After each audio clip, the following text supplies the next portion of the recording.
Ce S1 II, il est 700 € trop cher. Et ça, je pense que beaucoup de personnes viendront à le penser après avoir survolé sa fiche technique. Par contre, ici, je vais te partager mes connaissances d'utilisateur Lumix pour voir où se trouve cet éventuel trop payé de 700 € et surtout savoir si tu en as besoin. En fait, même si une fiche technique reste un bon indicateur, elle est par contre incapable d'expliquer une ergonomie de software comme hardware, ainsi que l'exploitation d'un capteur.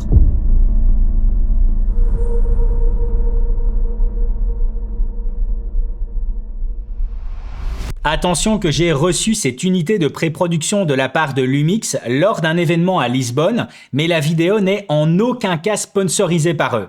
Elle l'est par contre par moi-même en t'informant qu'une masterclass de presque 10 heures d'apprentissage est en production et en collaboration avec Benjamin de Derrière la caméra. Une masterclass pour maîtriser à 100% ce S1 II ainsi que le S1 R2 en photo comme en vidéo. Et en plus de tout ça, j'aimerais remercier les personnes qui viendront à utiliser mon code créateur qui s'affiche à l'écran chez Miss Numérique en offrant un appel visio privé d'1 heure.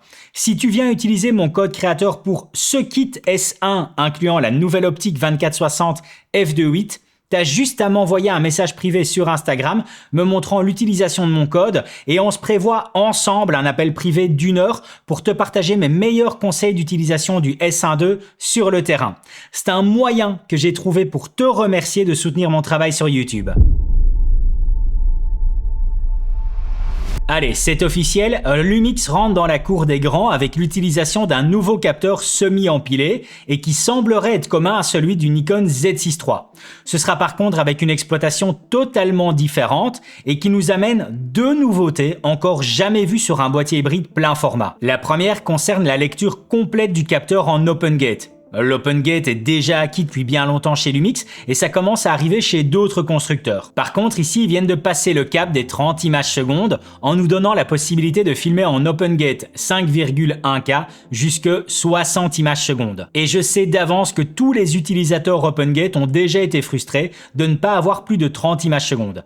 Ici, pour la toute première fois sur un boîtier hybride plein format, on dispose d'une production Open Gate jusque 60 images secondes et ça fait grave plaisir. La deuxième chose, c'est un truc qui était déjà présent sur le GH7 et sur lequel j'étais mais totalement passé à côté alors que ça peut faire une sacrée différence. Et je vais essayer de faire de mon mieux pour te l'expliquer mais ça reste quand même technique. En vidéo, la valeur ISO c'est une conversion de gain électronique. Le capteur capte des photons et les transforme en signal électrique. Ce signal est ensuite amplifié. Ce gain électronique, c'est ce qu'on appelle communément la sensibilité ISO. Ton boîtier dispose d'une valeur native du gain et qui va t'offrir une répartition plus ou moins égale entre les basses et les hautes lumières. Tu as même des boîtiers qui offrent deux valeurs de gain natives, mais à des sensibilités différentes et pour être plus performants en basse lumière. C'est ce qui est connu sous le nom de double ISO natif. Et d'ailleurs, ce S1 II dispose aussi d'un double ISO natif sur lequel on reviendra un peu plus tard. Mais là où ça devient intéressant, c'est quand il est possible de lire simultanément les deux valeurs de gain. Ça porte d'ailleurs un nom avec une architecture en double gain et qui sera renommée ici plage de dynamique boostée. Jusqu'à présent, une architecture en double gain, tu le retrouvais que sur certaines caméras Arri ainsi que sur la Canon C300 Mark III et C70. Canon n'a d'ailleurs pas renouvelé cette technologie sur la C80 car c'est super compliqué à mettre en place et surtout sur un capteur plein format. Je pense même d'ailleurs que c'est la première fois qu'une architecture en double gain débarque sur cette taille de capteur et plus particulièrement sur un boîtier hybride. Dans le concret, une architecture en double gain, ça t'amène surtout beaucoup plus de richesse dans la saturation. Le bruit de chrominance sera aussi mieux contrôlé et puis une bonne dynamique. C'est un rendu que tu vas tout de suite voir mais sans vraiment savoir le décrire. Un peu en fait comme quand tu regardes des plans d'une caméra Arri. C'est beau mais tu sais pas pourquoi. Et c'est d'ailleurs intéressant de voir comment ça se passe sur l'écran LCD du S1 II lorsqu'il est à l'arrêt. Ici, tu peux voir la différence entre l'image LCD du S1 II lorsqu'il est à l'arrêt avec pas mal de bruit apparent, mais dès que je lance l'enregistrement, le S1 II commence à lire simultanément les deux valeurs de gain et le bruit disparaît complètement. Et je me demande même si lors de cette utilisation, le deuxième gain lu simultanément ne serait pas à valeur ISO 8000, car quand le boîtier est toujours à l'arrêt, on peut voir une nette différence de bruit lorsqu'on passe de ISO 6400 à ISO 8000. En fait, comme si en lecture seule, ISO 8000 correspondrait au deuxième circuit. C'est vraiment complexe comme système parce que ça fournit simultanément deux chemins de lecture distincts pour chaque pixel, chacun avec une amplification différente. Le premier chemin contient le signal habituel qui est fortement amplifié, d'où la présence de bruit lorsque le boîtier est à l'arrêt, et le second chemin capte un signal avec une amplification plus faible afin de récupérer les informations perdues dans le premier. Les deux signaux sont ensuite envoyés au convertisseur de la caméra qui produit chacun une image. Ces deux images sont ensuite combinées pour former une seule image avec une bonne plage de dynamique. En fait, c'est une méthode qui améliore les performances en basse lumière et empêche l'écrêtage des hautes lumières, et ce qui permet au final d'étendre considérablement la dynamique de l'image. Par contre, le problème d'une architecture en double gain, et surtout si tu essayes de lui ajouter une bonne dynamique, ce qui est le cas avec le S1.2, vu que Lumix annonce des tests en interne à 15,3 diaph, c'est que la lecture du capteur sera très lente, et donc avec un rolling shutter pas vraiment efficace. Et c'est normal car le capteur est lu 2 fois tout en combinant les informations. Du coup, cette lenteur, tu peux la voir sur ce test du ventilateur avec une distorsion bien visible. Alors, l'histoire aurait pu s'arrêter là. Sauf que les ingénieurs de chez Lumix, ils se sont quand même dit que c'était assez idiot de disposer d'un capteur semi-empilé et de pas profiter autrement de cette vitesse. Donc en fait, cette architecture en double gain, appelée ici plage de dynamique boostée, c'est un outil qu'on peut activer comme désactiver. Et quand on le désactive, là on repasse sur un double ISO natif. ISO 640 pour la première valeur ISO et ISO 5000 pour la deuxième valeur en Vlog. Et comme là le capteur il doit pas lire simultanément deux valeurs de gain, ça devient vachement plus rapide, comme tu peux le voir sur cet autre test du ventilateur. Le boîtier nous propose deux façons d'utiliser le capteur et ça c'est brillant. Par contre, il faut retenir que la plage de dynamique boostée ralentissant la lecture du capteur, Lumix a bridé son utilisation à 30 images secondes. Si tu veux filmer au-dessus de 30 images secondes, faudra la désactiver et revenir sur l'utilisation du double ISO natif. Cette utilisation plus classique nous ramène aussi la dynamique à une échelle un peu plus basse, vu que Lumix a mesuré en interne 14,3 diaph de dynamique lorsque le boost de dynamique est désactivé. J'ai aussi fait un test de très grosse surexposition entre les deux. C'est pas à 1000% scientifique, mais c'est déjà pas mal. En fait, j'ai gardé la même intensité de lumière pour les deux, mais comme la valeur ISO minimale est différente de 2 tiers de diaph entre les deux, j'ai compensé de 2 tiers de diaph au niveau de l'ouverture de l'optique. Et je remarque que sur la charte, j'ai toujours des informations de couleur partout avec le boost d'activé, alors que c'est plus le cas quand le boost est désactivé.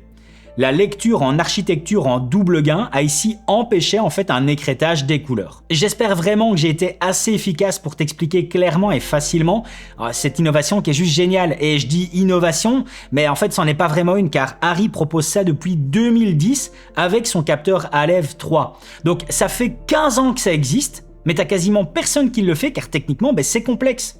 Crois-moi que tous les utilisateurs de la Canon C70 qui ont évolué vers la C80 sont un peu nostalgiques de plus avoir cette architecture en double gain. Donc là, crois-moi que je vais bien mesurer la chance d'avoir cette option dans ce S1.2.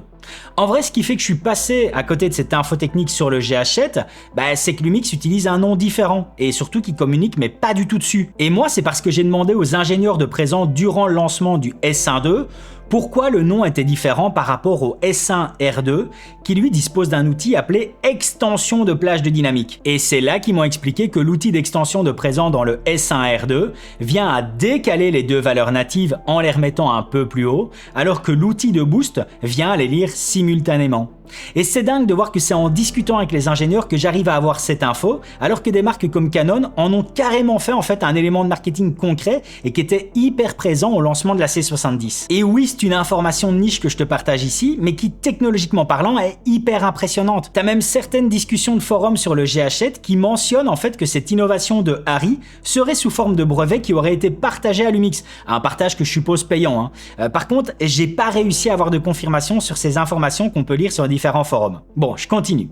C'est un capteur de 24 millions de pixels qui peut nous délivrer de la 6K en l'état ou nous proposer du oversampling sur les résolutions inférieures et plus particulièrement sur la 4K.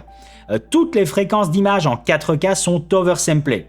Et jusqu'en 4K 60 images, ce sera oversamplé depuis la 6K vu que aucun crop n'est présent.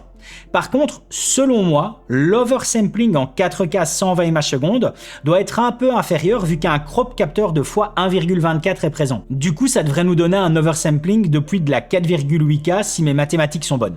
Après, c'est une déduction de ma part, je suis pas certain, mais c'est ce qui me semblerait le plus logique. Et quoi qu'il en soit, la 4K 120 images par seconde est vraiment plaisante. Je la trouve à un rien plus détaillé que sur le S1R2, mais reste par contre avec des débits d'enregistrement toujours un peu faibles par rapport aux autres fréquences d'image. Surtout quand tu sais que tu peux faire de la 4K 60 images secondes sans crop, oversamplé et en ProRes 422 HQ de façon interne. Dernier petit détail qui sera peut-être utile pour certains, mais plus un gimmick pour moi, avec un mode d'utilisation limitant la lecture du capteur au format CinemaScope qui est quasiment équivalent à du 240. C'est dispo dans différentes fréquences d'image et je pense que ça pourrait faire plaisir à pas mal d'utilisateurs. En fait, je suis vraiment bluffé de voir comment les constructeurs peuvent exploiter différemment un même capteur, car si c'est bien le même capteur que le Nikon Z6 III, hormis à titre d'info sur papier, tu peux pas t'en douter car c'est pas du tout les mêmes exploitations. Concernant la surchauffe du boîtier, je te dis vraiment mes bonnes chances pour trouver de l'information pertinente. En fait, ça dépend de tellement de facteurs que pour moi, tu pourras toujours être surpris. Par exemple, j'ai testé en open gate, 5,1K, 60 images secondes, avec l'utilisation du battery grip pour aller un peu plus loin qu'une seule batterie, en enregistrement sur CF Express Lexar Pro, dans un endroit à température de 23 degrés, et avec l'écran LCD actif et déplié sur le côté. À la 41e minute, j'ai eu un témoin de chauffe, et à la 49e, ça s'est coupé. Et ça s'est coupé proprement. C'est-à-dire un arrêt avec message d'information, activant une ventilation supérieure à la normale et sans fichier vidéo corrompu. Donc nickel. Mais tout ça, ça peut être différent. Est-ce que c'est la même chose en 4K 60 ProRes 422 HQ? J'en sais rien. Est-ce que c'est la même chose si j'avais fait de l'enregistrement sur carte SD? J'en sais rien. Est-ce que c'est la même chose si j'avais fait un enregistrement sur SSD? J'en sais rien. Est-ce que c'est la même chose si l'écran LCD est fermé au lieu d'être actif? J'en sais rien. Est-ce que c'est la même chose si j'utilise une carte CF Express qui dissipe la chaleur autrement? J'en sais rien. Est-ce que c'est la même chose dans un environnement à 30 degrés? J'en sais rien. Est-ce que c'est la même chose sans batterie grip mais avec une alimentation externe? J'en sais rien. Donc vraiment, bonne chance pour trouver de l'information pertinente là-dessus. Pour les fréquences d'image, je t'ai déjà bien spoilé en intro de vidéo, mais il reste quand même quelques petites surprises. Donc en 4K, c'est jusque 120 images par seconde. Un crop est présent en 120 images par seconde, mais aucun crop en 60 images secondes. En 4K 60 images secondes, tu peux même enregistrer en ProRes 422 HQ, alors que ça restera du long-hop 300 Mbps 10 bits 420 pour le 120 images par seconde.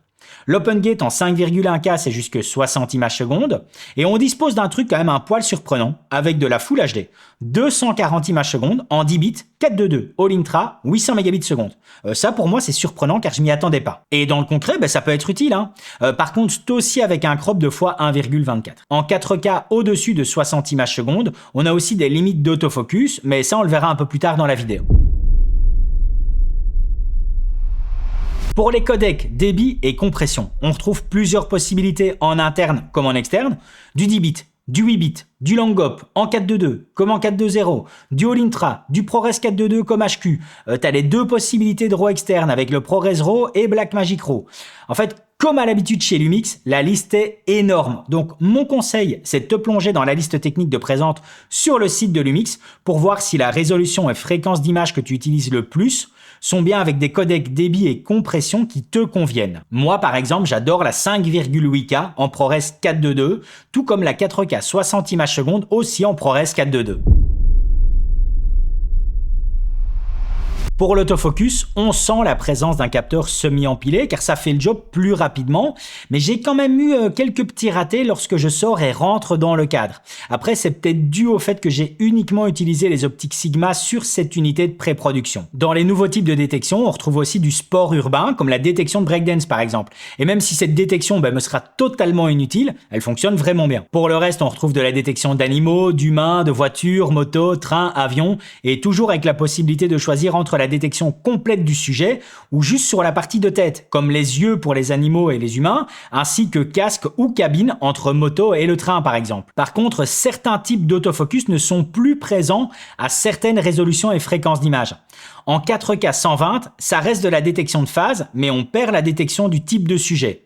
En Full HD 240, on perd les sujets, mais aussi l'autofocus continu avec un seul type de collimateur. Par contre, en Full HD 120 images par seconde, là on récupère tout et en phase. Donc au-dessus de 60 images secondes, et suivant la résolution, il faut faire gaffe. Mais en dessous de 60 images secondes, là ça fonctionne super bien et surtout. Après, je te cache pas qu'à titre perso, si une mise à jour pouvait nous donner la détection de sujets en 4K 120 images par seconde, je dirais pas non.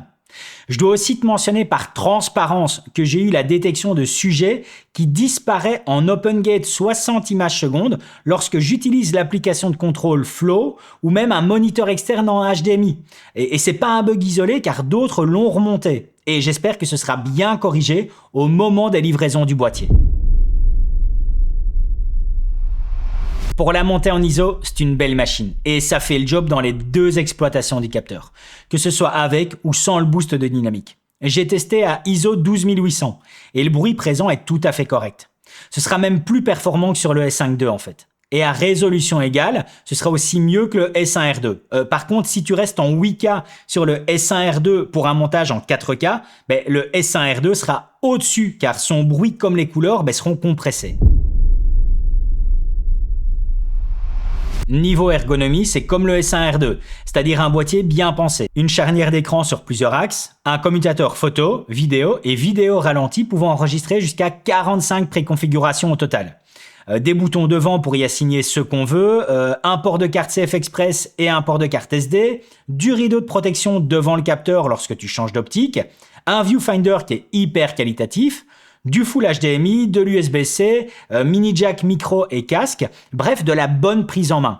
Surtout quand on ajoute les boutons présents sur certaines optiques et sur lesquelles on peut aussi assigner l'outil de notre choix. Moi par exemple, j'assigne l'enregistrement sur le bouton de fonction d'une optique car c'est super ergonomique quand tu filmes à main levée. Après il y a quand même des défauts, mais je ferai toute ma liste de défauts en fin de vidéo. Dans les fonctionnalités bonus, on retrouve l'outil des fausses couleurs, comme sur le S1R2, ainsi que l'enregistrement audio en 32 bits flottante depuis le nouveau module audio XLR. Vers fin juin, on pourra aussi acheter une clé d'activation pour disposer d'un autre log avec le ARRI-Log C3. La clé d'activation, ça va quand même coûter 200 balles. Mais pour ceux qui en auront besoin, ça va faire un sacré boulot. On aura un boîtier hybride plein format avec une architecture en double gain et du ARRI-Log C3. Moi, je peux te dire qu'il y en a quelques-uns, mais qui vont s'éclater sur le terrain. Et je pense qu'on va prendre quelques claques dans le visage quand des gens talentueux, justement, commenceront à nous montrer ce qu'ils arrivent à faire avec ce combo. Et cette clé d'activation pourra aussi être achetée pour le S1R2 si jamais. On a aussi pu tester la nouvelle version bêta de l'application de contrôle Flow et qui fonctionne aussi sans fil à présent. On peut choisir entre câblé ou sans fil. Cette nouvelle mise à jour donne accès à la waveform, les fausses couleurs, le touch focus, niveau audio, bref une belle évolution, mais qui manque encore d'outils de base comme l'assistant LUT ou la personnalisation de l'autofocus. Et puis qui manque surtout d'un affichage vertical. Et pour tout te dire, j'ai partagé un objectif aux ingénieurs de Lumix. Je leur ai dit que l'objectif c'était l'application Sony car elle plie littéralement tout le game des applications de contrôle de boîtier et caméra. Et leur sourire qui était présent comme réponse, me laisse supposer que c'est bien leur objectif final. Il y a aussi un truc qui va vraiment, mais vraiment être utile pour les utilisateurs professionnels qui sont souvent en déplacement. C'est à présent possible de copier les éléments de présence sur les cartes vers un SSD de connecter en USB-C. Et même l'inverse est possible. C'est moins pertinent, mais c'est possible. Et crois-moi que pour des vidéastes ou photographes professionnels qui doivent justement capturer des images de dingue dans le fin fond du monde, c'est super utile de pouvoir copier ces photos comme vidéos sur un SSD en direct, sans passer par un ordinateur ou par des petits boîtiers de sauvegarde externes qui intègrent des lecteurs de cartes. De nouveau une fonctionnalité de niche, mais c'est là que tu vois que Lumix se soucie vraiment des professionnels sur le terrain. D'autant plus que tu as toujours aussi Frame.io d'intégrer dans le boîtier. Le nouveau profil de couleur Cinelike A2 de présent dans le S1R2 est aussi présent ici et j'en suis toujours aussi fan. Une nouvelle optique voit aussi le jour, et il était vraiment temps. C'est un zoom 24-60 à ouverture fixe f2.8 et qui s'affiche au prix de 999 €, taxes comprises. Alors je vais pas rentrer trop dans les détails car je compte faire une vidéo comparative entre ce nouveau 24-60 contre l'ancien zoom Lumix 24-70 ainsi que le Sigma 28-70 f2.8. Je peux par contre te spoiler que dès que cette vidéo sera tournée, je compte revendre mon Sigma 28-70 pour rester sur ce nouveau 24-60 que j'apprécie énormément et qui ajoute surtout une grosse différence sur le terrain, mais on en reparlera. Mention spéciale aussi pour les deux zooms Sigma 28-45 f1.8 et 28-105 f2.8 que j'ai enfin eu l'occasion de tester. Deux zooms incroyables et qui peuvent couvrir mais bon nombre de situations de par leur ouverture spécifique et quasi unique sur cette plage de zoom. Bon, je pense t'avoir partagé pas mal d'éloges sur le boîtier, mais pour autant, il y a pas mal de défauts et qui sont en fait communs à ceux que je reprochais sur le S1R2. C'est-à-dire un seul port USB-C et sans fixation de sécurité, pas d'affichage vertical, et puis l'utilisation des proxys, c'est pas dispo au-dessus de la résolution 4K, ainsi que sur l'enregistrement en ProRes. Par contre, des choses sont en correction avec une future mise à jour et qui sera aussi présente pour le S1R2 avec l'ajout du triple affichage de marqueur de cadre qui lui est déjà présent sur le S9 et S5 II. Les autres défauts, je t'en ai déjà fait mention en amont, comme avec la perte de détection de sujet sur la 4K 120 ou même le crop qu'on a sur la 4K 120. Avant de passer sur ma conclusion, il y a deux choses que je dois encore te partager. La première, c'est que je ne couvre pas la partie photo dans cette vidéo, alors que le boîtier fait du super bon boulot, et d'autant plus avec ce nouveau capteur semi-empilé. La deuxième chose, c'est que Lumix décline ce S1 II en version allégée avec un S1 IIe. Dans les grandes lignes, c'est similaire, mais avec le capteur du S5 II et qui aurait été un peu amélioré. Et d'ailleurs, notre formation avec Benjamin inclura aussi le S1 IIe. La version S1 IIe perd certaines fonctionnalités et performances, mais affiche un tarif de quasiment 1000 € en moins. Je reviendrai certainement sur cette version dans le futur dès que je pourrai le prendre en main, car pour moi, tu vois, c'était pas super clair par rapport aux infos qu'on a eues et je préfère pas me prononcer. Et en vrai, ça m'étonnerait pas que des infos contradictoires soient présentes suivant la vidéo que tu viendras à regarder. Alors, pour revenir à mon introduction de vidéo mentionnant un prix de 700 € trop élevé, il faut surtout voir ça de façon factuelle et non péjorative. Si t'as pas besoin d'un boîtier proposant de l'architecture en double gain, prends-toi un boîtier qui sera 700 € moins élevé. Si t'as pas besoin d'un enregistrement en open gate au-dessus de 30 images secondes, prends-toi un boîtier qui sera 700 € moins élevé. Pareil si l'option du module XLR avec enregistrement en 32 bits t'intéresse pas. Pareil si l'option du Arri Log C3 t'intéresse pas. Pareil si la possibilité d'enregistrer en ProRes de façon interne t'intéresse pas. Pareil si des fonctionnalités comme l'outil des fausses couleurs ou transfert des fichiers sur SSD depuis le boîtier t'intéressent pas. En fait, ce que je veux dire avec ça, c'est que Lumix a intégré des fonctionnalités nouvelles et même uniques dans ce nouveau S1 II. Et le fait que t'en aies potentiellement pas besoin, ça en fait pas forcément un boîtier trop cher, mais juste un boîtier qui ne correspond peut-être pas à tes besoins. Moi perso, ce S1 II, je l'ai pas vu venir et je le trouve juste génial, et surtout dans l'ergonomie Lumix. Et ce que je veux dire par ergonomie Lumix, c'est toutes les fonctionnalités qui sont présentes dès le Lumix S9, comme une waveform que tu peux modifier sur la taille et endroit, le choix entre un obturateur en angle ou seconde, voire même son gain en décibels, de la superposition translucide pour mettre une image de référence en opacité par-dessus et mieux faire tes raccords, un catalogue de lutte qui est génial et que tu peux intégrer dans ton boîtier et en quantité, des menus hyper bien pensés, du contrôle et monitoring audio qui est juste génial, du zoom hybride pour passer naturellement de l'entièreté du capteur à sa dimension APS-C durant ton enregistrement vidéo, et la liste elle peut être encore hyper longue, tu vois. En fait, quand j'y réfléchis bien, ce qui fait que j'adore les boîtiers Lumix, c'est que les fonctionnalités qui sont présentes sont entièrement personnalisables. T'as plein de marques qui peuvent par exemple intégrer des bons outils, mais t'auras pas le choix sur comment tu veux les utiliser. Alors qu'ici, presque à chaque fois, les fonctionnalités sont développées à fond. Et ça, c'est génial. Et je vais même ajouter que ce nouveau S1 II peut même être un peu plus simple à comprendre pour certains par rapport au S1R2, car il y a des éléments qui sont vraiment déclencheurs d'achat. Je peux garantir qu'il y aura des personnes qui vont se poser aucune question, car il y a de l'open gate en 60 images secondes, et ça va rendre leur boulot encore plus simple. Et comme à l'inverse, t'as des personnes qui vont tout de suite retirer leur intérêt sur ce S1 II, car il y a un crop en 4K 120 et sans reconnaissance de sujet. Donc voilà. Pour ceux qui l'attendent, c'est toujours pas le S1H Mark II, mais par contre c'est une belle évolution du S1 première génération. Et puis c'est potentiellement une fenêtre sur ce que pourra reprendre le S1H Mark II avec une architecture en double gain de présente jusque 120 images par seconde et avec une lecture du capteur plus rapide par exemple. Tu remarqueras aussi que je ne me suis pas exprimé sur lequel je préfère entre ce S1 II et le S1R2, car s'il y a de la demande en commentaire, j'en ferai peut-être une vidéo. C'était David pour la chaîne Monsieur Caméra et je te dis à tout de suite dans une autre vidéo.